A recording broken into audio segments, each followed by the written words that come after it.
Hi everybody, welcome back to my channel. I am H-Man and I am going to update my how to add shadows to Blender tutorial, and this time I'm going to include light mapping.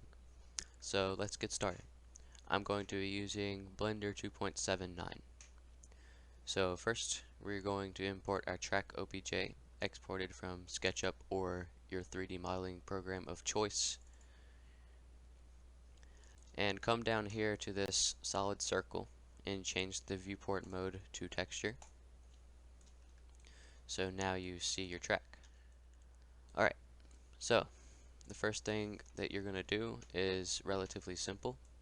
You're just going to do Shift A to add, and you're going to go down to lamp and click area. So once you click it, your screen will go black, and just move the lamp up a bit just for it to be above your track. And come over here to this right panel and click the data tab. You're going to want to change a few settings. You're going to change energy to something about 2, turn off specular, change the distance to about 20 kilometers if you want sharp shadows, and if you want smooth shadows you're going to make it higher, like 50 kilometers, and I'm just going to do close to the middle, so 30 kilometers is usually what I do, and it provides the best results. And you're going to turn on ray shadow and come down here to this black box and change the shadow shade. I usually make it about 0.6, anywhere in that area will provide you with good results. Make the samples pretty high, about 32 I'd say, or 64, you can go up to 64. Let's do 32 for the purposes of this video. And make the area shape 15 kilometers. That's just the size of your light in relation to your track. And I'm going to be making a night track, so I'm just going to make my light a little bit darker. So I'm just going to change the energy back down to 1. So now click the texture that you want to assign shadows to that's flat. Change your view to top orthographic mode. And while you're in the data tab, add a new UV map to the texture by clicking this plus right here. And then click the camera to focus on that UV map. And now, in the same right panel, scroll over to the Textures tab. Click underneath the existing texture to add a new one. Press New and then press New Image down here. Change the name of the image to whatever you want. I'll just call it Shadow Flat. And turn off Alpha. And press OK. Then uncheck the two textures. And what this does, it deletes the references from BrawlBox to minimize errors, so you'll have to add them yourself, or BrawlCrate, or whatever you're going to use.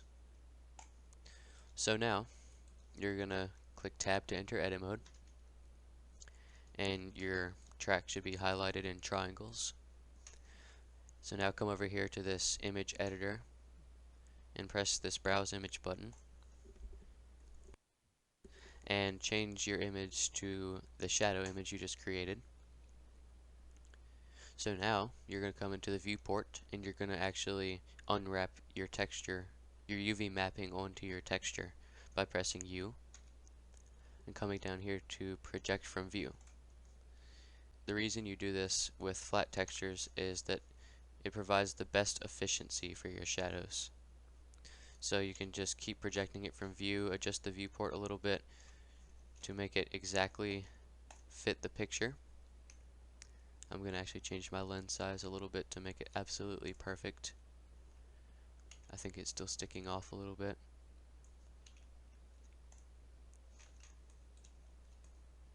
That's fine. And I've actually changed my mind. I'm going to try to fit the entire shadow mapping into this one image. So I'm going to just click Smart UV Project. And what that's going to do, it's going to unwrap the UVs at a safe angle, I guess. And the angle limit doesn't really matter. I'm just going to leave it at 66. Island margin should be pretty high, so I'll make it 0.6. We'll just try that. And the area weight, not important. You can uncheck correct aspect, it doesn't matter. But keep stretch to UV balance on and press OK. So now you should come up with a lot of triangles like this. So if they're too close to each other, the shadow image might bleed onto the other triangle. So you can just experiment by using different kinds of UV mappings and different margins. So I'm going to try Lightmap pack and change the image size to 1024. Pack quality, I'm going to make it relatively high, and the margin very high, 0.6. Yeah, that looks like it will work fine. And this is one of two textures I'm going to be assigning shadows to. So I'm just going to select all of these by pressing A. I'm going to scale it down a little bit so I can fit the other texture onto the shadow mapping. So I'm going to scale it by pressing S, then pressing Y. I'm going to scale it on the Y axis, 0.5. No, I'll actually use the X axis. Yeah, that looks good. And I'm going to move it over to the left side by coming down here and clicking UVs, constraint to image bounds, then press G to move it over to the edge of the picture, and just left click when you're finished, and it should look something like this. Alright, now for your other texture.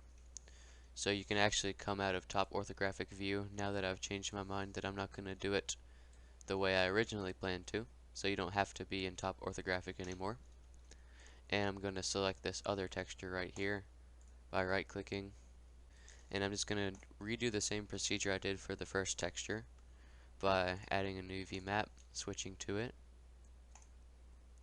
adding another texture, but this time I'm not going to add a new image because we already created a shadow map.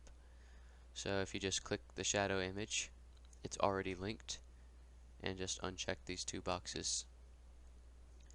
And to get it onto the shadow texture again, you're going to do edit mode, then change the image to shadow. Then in the viewport I'm going to press U, Lightmap pack, and then OK. It should look something like this. It doesn't have to be exactly the same as mine.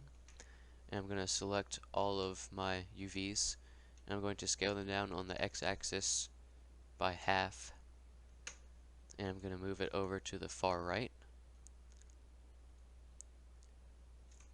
Your wall texture's right there, and your road texture's right there. Now, it's very important that they don't overlap. So I'm going to zoom in, and I'm going to see how close the textures are to each other. I think that they're barely overlapping, so I'm going to scale this one down just a little more. And I'm going to slide it closer to the edge of the image, just so there's no conflict in between the two images. So now I'm actually going to bake the shadow image. So I'm going to reselect the road. I'm just going to configure a few settings here. Don't make too much of a difference, but I just turn the anti-aliasing really high. This setting is important though. Make sure you turn off textures, subsurface, scattering, and environment. So now all you have left are shadows and ray tracing. And you're going to come down here to bake, change the bake mode to shadow, make the margin 5px or somewhere around there, and just press bake.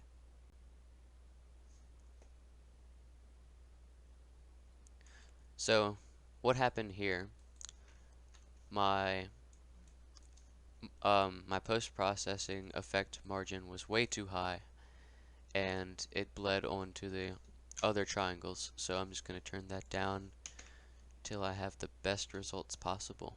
I'm going to turn on clear so the image will erase itself.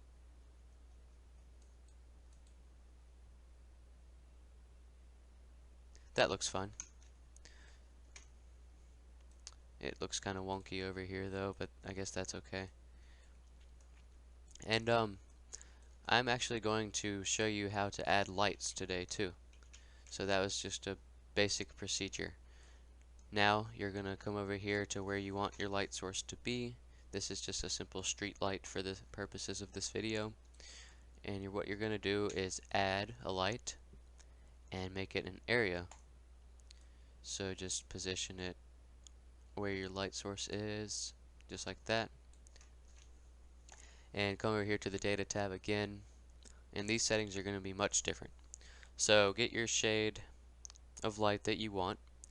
So that's FFBE00 if you want to copy my settings. Keep specular on, turn the energy really high, so make it about 10. Make the distance, this one varies, but I'm going to make mine 3 kilometers or so.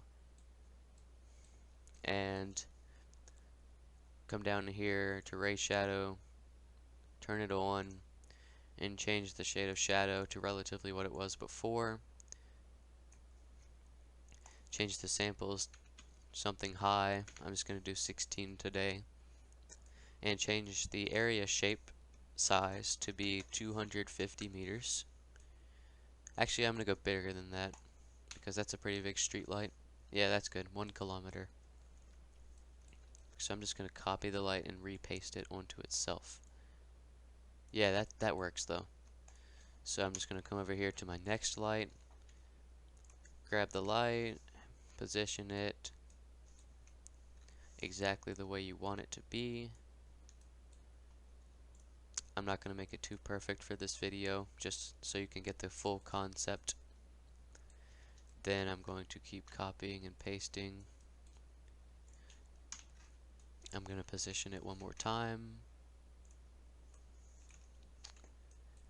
just above the light. That looks good. And I have one more. So I'm just going to drag it over here, just like I've been doing the entire time. Line it up with the light, and move it up to the lamp. Alright, so now that that's out of the way, I'm going to select my road. Actually, first I'm going to make this overhead light a little darker since I'm making a night course. I might not even need it at all. I'll just make it really dark. Alright, so select the road now, and come over here to the Material tab, and there are a few settings you're going to want to change. So change the color of the diffuse, and I'm just going to make it have a value of 0.8, and I'm going to change specular to something about 0.6. And now that you've done that, you're going to come back over here to the Render tab. You can go into edit mode if you want, it's not important. And I'm going to change the bake mode to full render since I have lights now. And I'm just going to keep the clear image button on, and I'll bake and see what happens.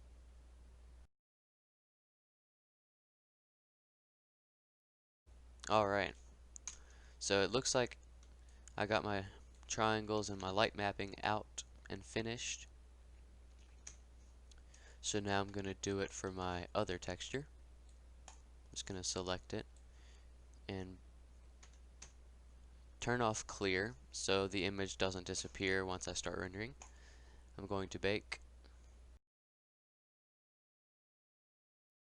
And there is my light mapping for the wall. Actually, I forgot a step now that I think about it. I'm going to just change the diffuse to 0.8, the specular to 0.6 like before. It was pretty close to that, so it doesn't really matter. And I'm actually going to change the specular to something higher. Yeah, that looks good. Now I will re-render.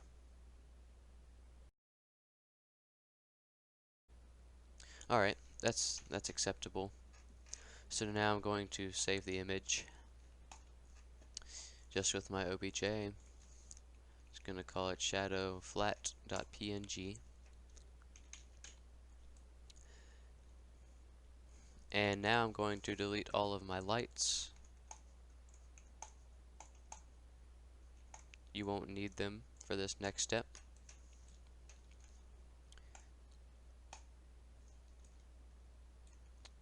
Oh, the shadow image looks kind of grainy. I think I might have made the post-processing effect too little. So I'm actually going to add my lights back. And I'm going to reselect the road. And I'm actually going to re-render the entire image. So I'm going to make the post-processing filter higher. And I will look and see if all of my triangles fit.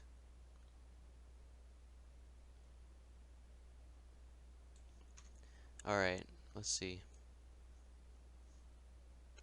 That looks fine. So now I'll just select the other texture and do the same thing.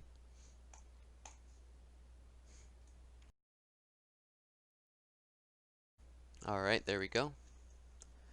So this time I'm going to save the image again. And I'm going to delete the lights and see how it looks one more time. Going to just come down here and press reload image. That looks much better. There are still a couple pixels like this one, but it's barely noticeable, and you can always tweak the settings a little bit just so you can get that perfect shade or whatever you need. So now I'm going to add vertex colors. Vertex colors are relatively simple, and people don't really know how to do them and think it's really complex, so I'll just show you how they work today. So I'm just going to go back to UV map 0 so I can see the textures. Yep, there we go. And I'm going to select the road, and I'm going to come down here to object mode and press vertex paint. Now press T to open the toolbar that will reveal this, and you can select any kind of color you want. I'm just going to change it to red for the boost panels, and just hold down the left click and start painting. I think that's all that's really necessary over there, and you can just go throughout your track and just paint the vertices and make it look how you want. I'll make this one a little pink.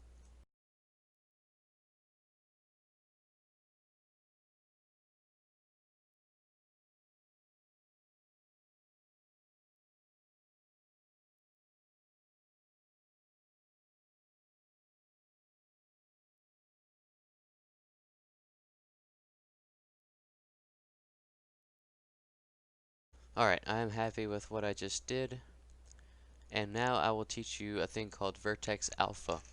So what Vertex Alpha does, it helps blend the road a little bit, and it makes part of the road transparent with vertex colors. So I'll just do it on a random part of my road. I will use this part just for an example. I'll select the road again and go into Vertex Paint. So change this blend mode right here to subtract, and I'm just going to make this a shade of white or a shade of gray, and bring down the strength. Just experiment with the strength, and you'll begin that you can start to see through this texture. So I'm just going to bring the strength up a little more, and you'll start to see underneath the road.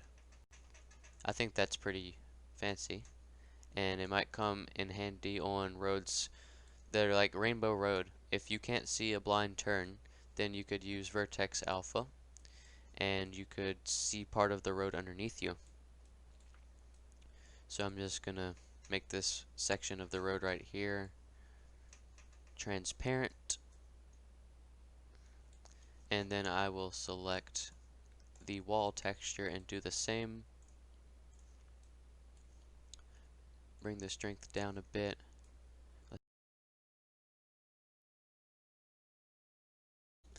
Where's the X-ray tool?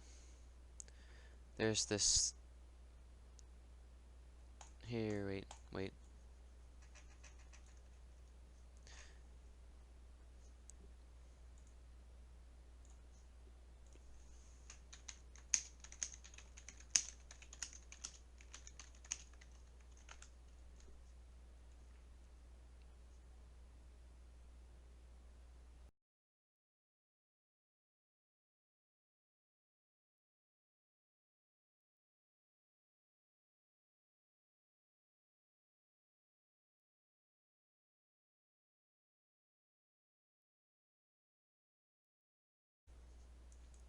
So, this is obviously extremely messy because I rarely ever do this, but I think that you get the point.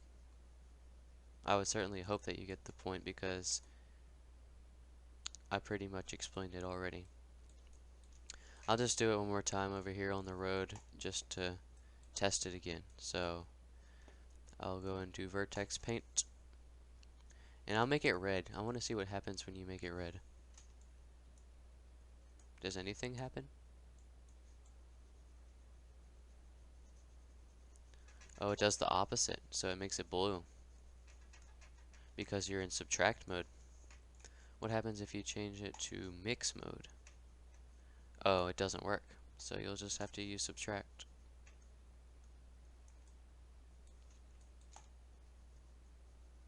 There we go. That is just fine. Alright. So with that, I am finished in Blender. So I'm just going to select this model by pressing A. And I'm going to press S to scale everything down. Do 0.01. Just to scale it so it's ready for exporting. Now you're going to go to... Hold on, let me just save my Blender file. Oh shoot. You know what? I saved it already. Alright. So I'll just go to export and export it as an FBX. So I'm just going to type it in and call it course.fbx. Alright, and now we will go into BrawlCrate. And actually before we go into BrawlCrate, we need to change that FBX you exported to a DAE by using AutoDesk FBX Converter. So change the destination format to DAE and convert. Now I'll go into BrawlCrate. I'm going to do a new BRRES. Now I'm going to import my model, which is the DAE. And you're going to want to keep force float vertices on. Add colors on. Default color can be white. Ignore original colors, false. Remap colors, false. Use one register color, false. I'm going to keep call inside on. Actually, why not? I'm going to make it call none. And I believe that's all I have to do. Now I will import my textures.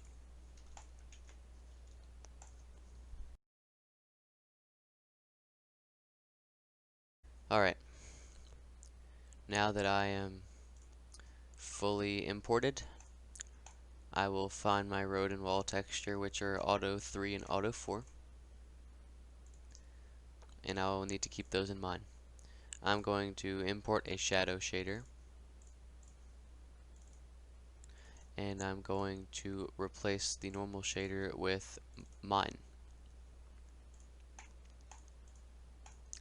So now I'm going to come to Material, going to add new references to Auto 4 and Auto 3 by doing Control-Alt-N 2 times. I'm going to name the first one to Auto 4.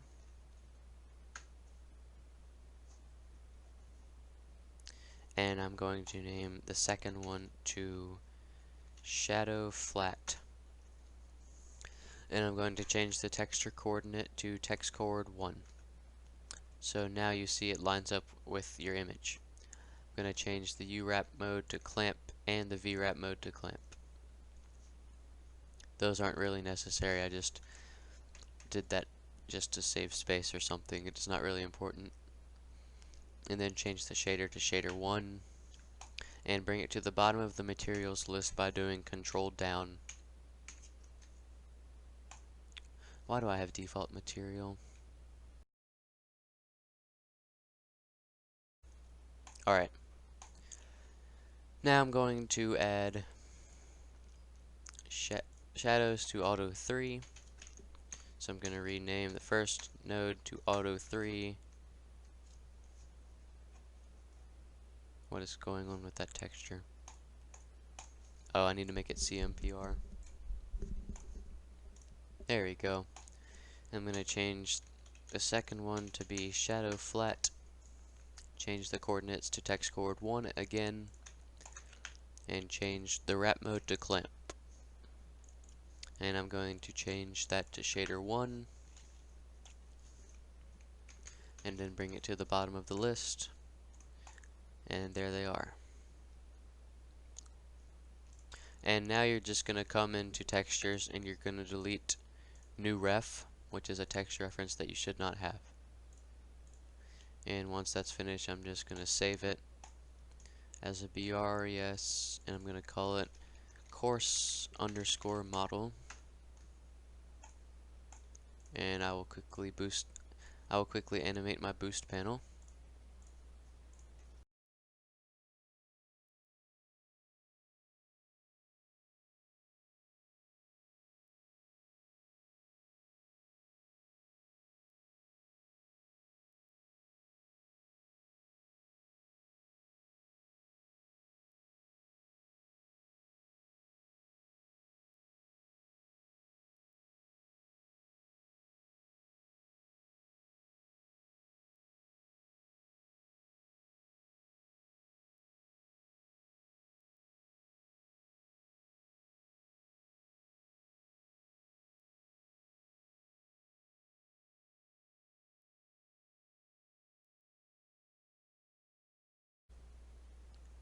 Now I'm going to see how it looks in game. Dancing on the moon.